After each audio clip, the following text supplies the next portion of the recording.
Hi, this is Runa, and you're listening to the Changemakers podcast, where we share tips, insight, tools, and stories from other changemakers designed to motivate you to become the change you want to see in your world. Make sure you join our Changemakers community at runamagnus.com/podcast.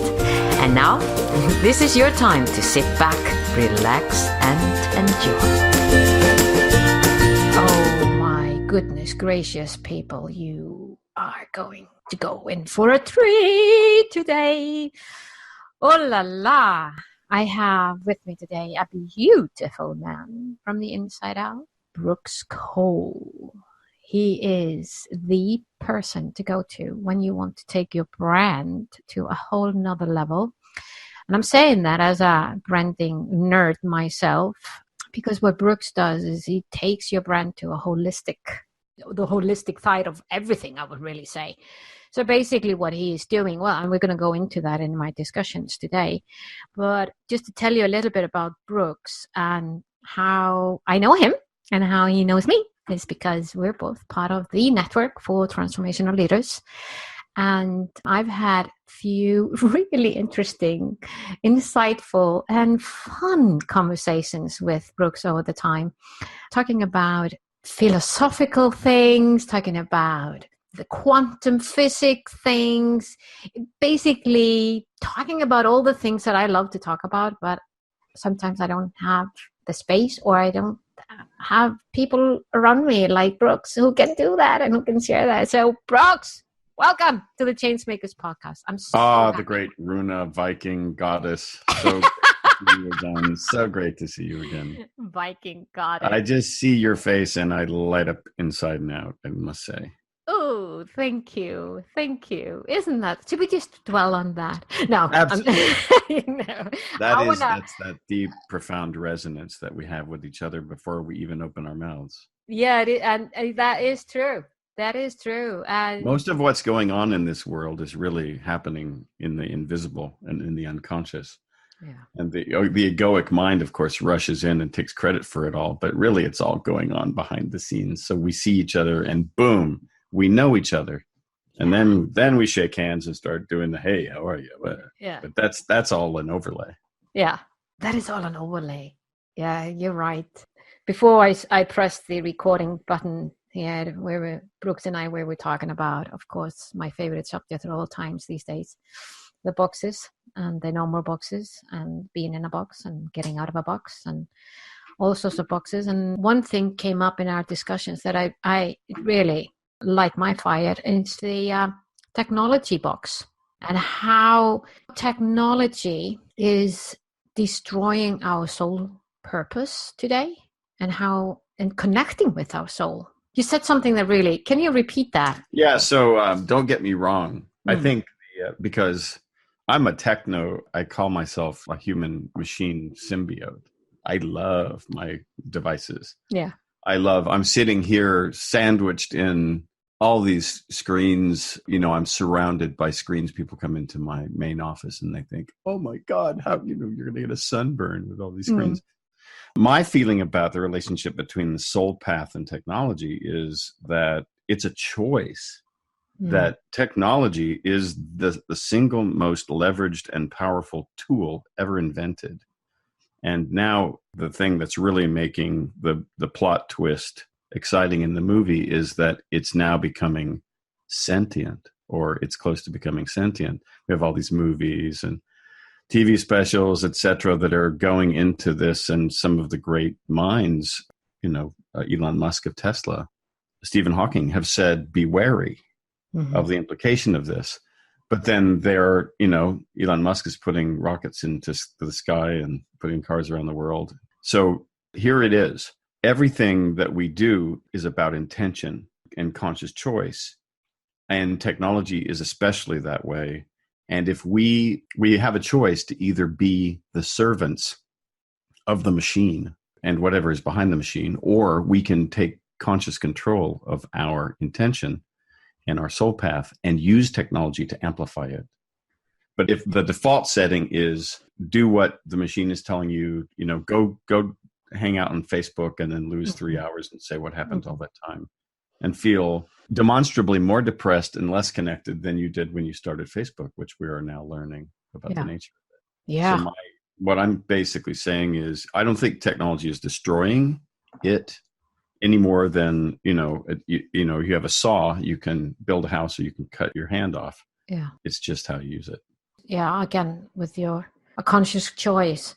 And that's an interesting perspective of how we can choose to use technology, really being consciously choosing, how am I going to use this? How am I going to use my smartphone today? I'll give you a good example. Yeah, please do. Like one of the most popular topics in business now is productivity. Yeah.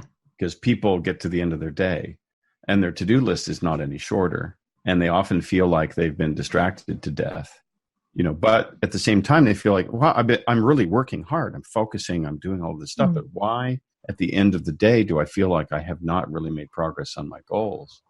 So it's about really controlling your focus and your attention, right? And so these devices can help you do that, or they can take that away. It's kind of how you program them. Of course, everybody knows that, an iPhone now has more computing power than what put man on the moon, right? And we're all carrying it around in our pocket and taking our stupid selfies and taking pictures of what we're having for breakfast and sending it to our friends. But you can program your phone to remind you to do things that are important to you, like wake up and meditate, like, get to the gym, like do that green smoothie instead of that, horrible whatever it is that you have for breakfast that's not going to make a good day.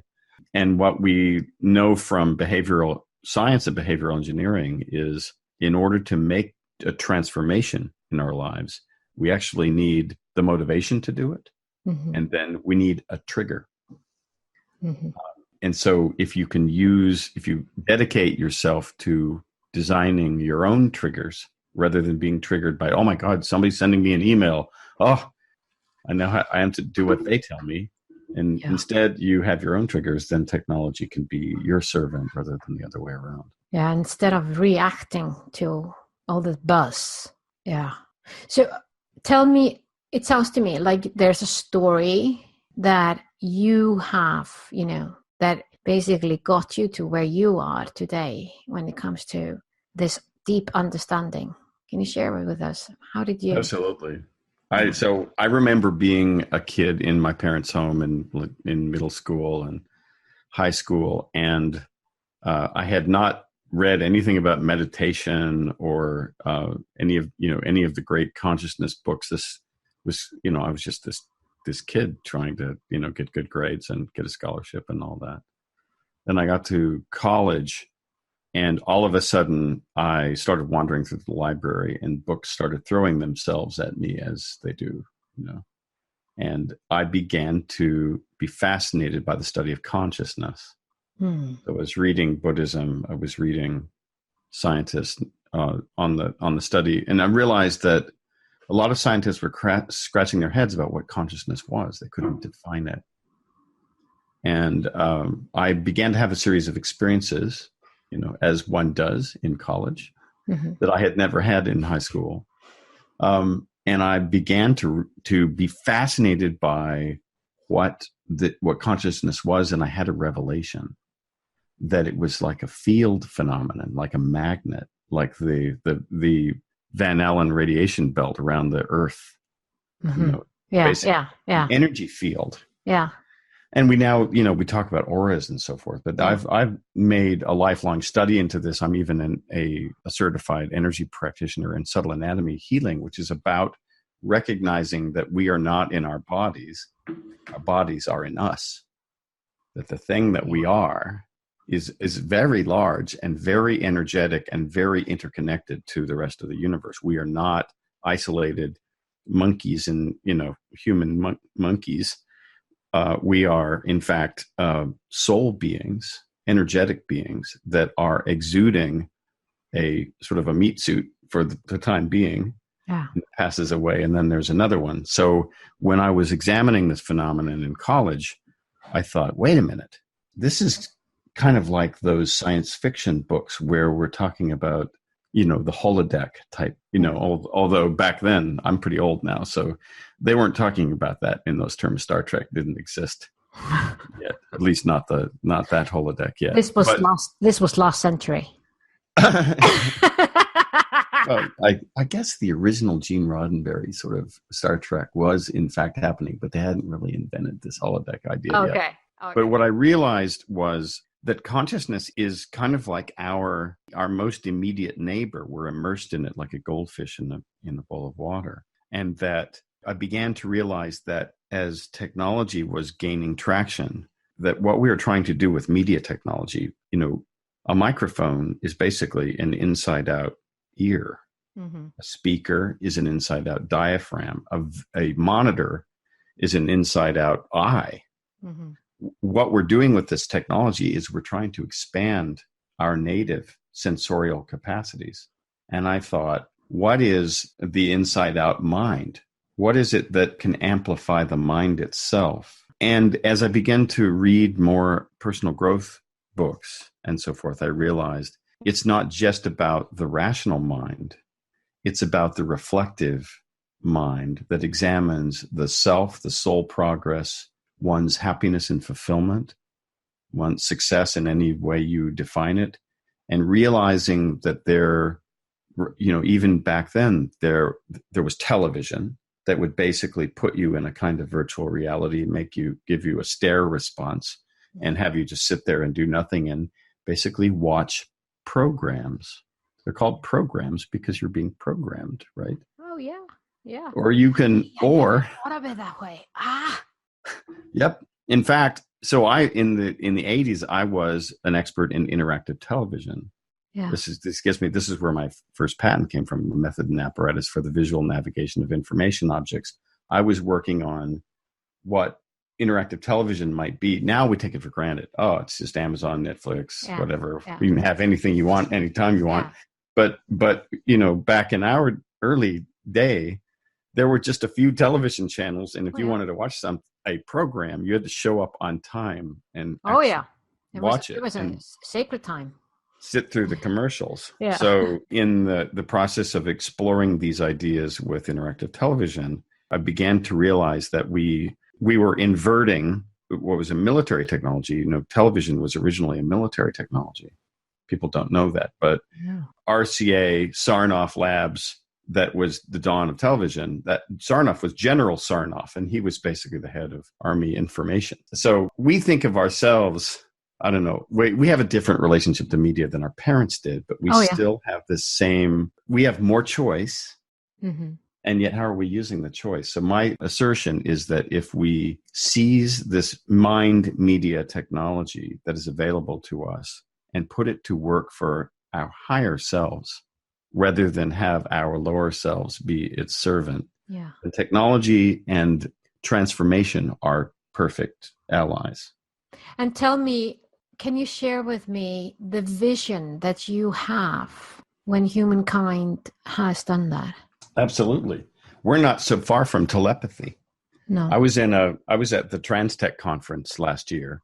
Yeah. And a person spoke that was the head of VR for Google and for Facebook. And now she's got her own company. And she's developing a hat that you can wear that has 1 million times the fMRI resolution to look into your brain as that big giant donut, most expensive room in the hospital. Yeah. And it's so resolute that we'll be able to see what you're thinking. So I'll see what you're thinking, you see what I think, and we can't lie to each other anymore. That's 2 years from now. That's 2 years from now? That's 2 years from now. Okay. So where we're going is actually only imaginable through science fiction or through, religious reverie or whatever. Where we're going with artificial intelligence, the idea that, Google last week showed an assistant that will make a phone call for you, make reservations at the restaurant or at the hair salon. And it's so human that the person on the other end of the phone thinks it's a human. Yeah. And now people are saying, what does this mean? Like, I pick up the phone. How do I even know that that's a real person on the other line? That's the world that we're headed into. And I would say that the whole purpose of all this is that we all need to up-level our own egoic center. We have to be Yeah. centered and resolute, and we step into our heroic mythic, or we're going to get crushed. Wow. So that's the world I live in. And you too, should you choose to accept it. Well, this is definitely food for thought here. What you're saying, this reminds me way back when, this is interesting. Thank you for sharing this. Way back when, I probably like 15 years ago, even longer than that, I was listening to a lecturer who was talking about the technology in the future.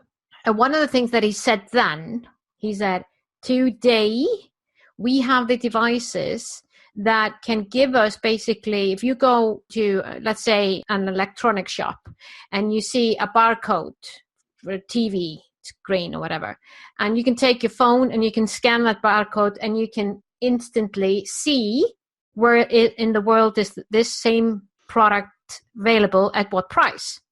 I remember when he said that, I'm sure it must be minimum 15 years ago. I'm just basically thinking I had another business at the time. So probably, 15, even 20 years. I remember him saying this is possible today. And which is was, we were using barcodes. We're using, it was phones, not smartphones, but it was phones. So I can imagine how he was seeing this and envisioning this. And I often thought, till this day, I've thought about this, why hasn't anyone done it? I don't really know how to, do you know of an app that you can actually go and it will scan the whole world where you can buy that particular TV screen? Yeah, Google actually has a technology to recognize the content of photographs. And of course, in truth, what is happening now, which is causing major disruption to these big box retailers, et cetera, is people walk in with their phones and they've got Amazon ready to go. Oh, yeah. They look at the TV, that's however much it is, and they feel it. And, this is really getting these physical retailers pissed off because people are going in and examining products that you need to touch and look at before you buy them. Yeah. And then they're going to Amazon, which always has the better price generally. Yeah, and then exactly. They walk out of the store having not bought anything. And it's changing. Yeah, it's changing. There's a lot of things that are changing for sure. Going back to your, can I I want to make a leap, if I may, because the beginning of this conversation was about something much more important, which is the boxes. Yeah. Right. Sure. And I would say that this conversation relates to that. That's how. Yeah. So I think you're talking about taking the barcode and figuring out what this thing is. Yeah. And then making some judgment about it. I think that relates to the boxes. Oh, definitely. Oh my God, yeah. And you saying to me, I'm probably escaping what the thought that came in my head. I went into the I'm scared box for that 2 years vision of yours. So I went into that. Where can I be safe? Oh, I'm going to change the subject. Nobody's going to mess with the Viking goddess. No, nobody's going to mess with You're too fierce. Oh, yeah, thank you. You gave me my courage back. But you are right. It is about the boxes and it is about raising our awareness. It really is. And no matter what it is that we're doing, that we are aware of how we are doing it, how are we using technology, how are we treating other people, how are we basically waking up every day, setting the intention, like you said. All of this is something that we can control if we are aware. Indeed. So here is where I wanted to come at. I think I kind of set a little bit of a metaphor trap here for you, because you told me about the box, about getting out of boxes, which I think no more boxes, which I think is astoundingly wonderful. And it made me think of this relationship to technology based on neuroscience that I've been studying. People are beginning to learn that Facebook and others have been behaviorally engineering you, using your dopamine, using your neurochemistry. And what happens when you click on things and, oh, somebody likes me. Oh, somebody likes what I said. Oh, I'm good. I feel a little dopamine hit there. Yeah. Etc. But one of the distinctions that I think relates to the boxes that I have learned is in these distractions, that the brain, when we think, it consumes an incredible amount of glucose and energy. It takes a lot of energy to focus and to create. to write, to imagine something new, to solve a problem. It takes no energy to watch television and just sit there like a pumpkin, right? And so when you are working on something that takes a lot of diligent focus, and then there's a little notification or like an email or like a phone call or whatever, the brain, part of the problem with that Facebook has kind of seized on is that it downshifts. So if you say, oh, there's an email I have to pay attention to, your brain suddenly downshifts and into this state where it's like a little vacation. Oh, I can just read this email instead of this hard work that I'm doing. And I think this relates to the boxes. I think that when we say, oh, there's a black guy, he must be like this. Or, hey, here's a woman with pink hair. She's clearly one of those, or whatever your boxes are, including the boxes that you tell yourself about yourself. I think they are shortcuts that we get in the habit of, oh, that's one of those. I don't actually have to get to know that person to find out whether they are a valuable human being. I can just check the box, put them in a box. Yeah. And I done and dusted, and I don't have to worry about it anymore. And I think that so that we kind of in an overly complex world where we're constantly stressed out by information poisoning and all the stuff we have to think about and all the stuff we have to do, we look for these little islands of respite that allow us to not have to work so hard. And the purveyors of separation, people who would separate us and put us in boxes or encourage us to put each other in boxes, because then we don't ask too many questions about who's pulling the strings and what's really going on. And those folks are veteran players of the box game, and they get us to put ourselves and other people into boxes, basically taking advantage of this brain shortcut predisposition. So that's my theory about why we so easily slip into boxing ourselves and others. That is very interesting. And one last question. I could probably talk to you. I know I can talk to you forever.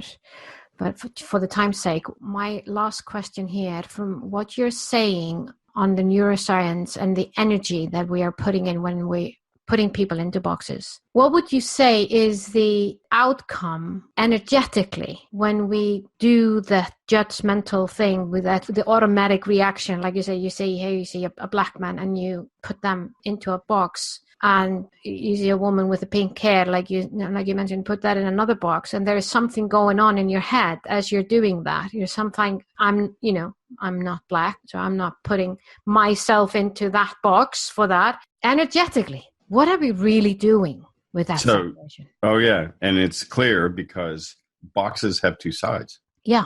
There's the inside and the outside. Yeah. And when you box somebody else off from you, you are cutting yourself off from the universe. Yeah. So this is the trick, that by unboxing yourself and unboxing everyone you look at, you are unboxing your relationship to the universe and to the infinite potential that you have. So when you judge, you are judged. When you suspend judgment, you suspend judgment of self and other, and then you have access to this extraordinary, universal, immortal energy. I love that. I'm going to make that your last words. Brooks, this was amazing. Thank you so much.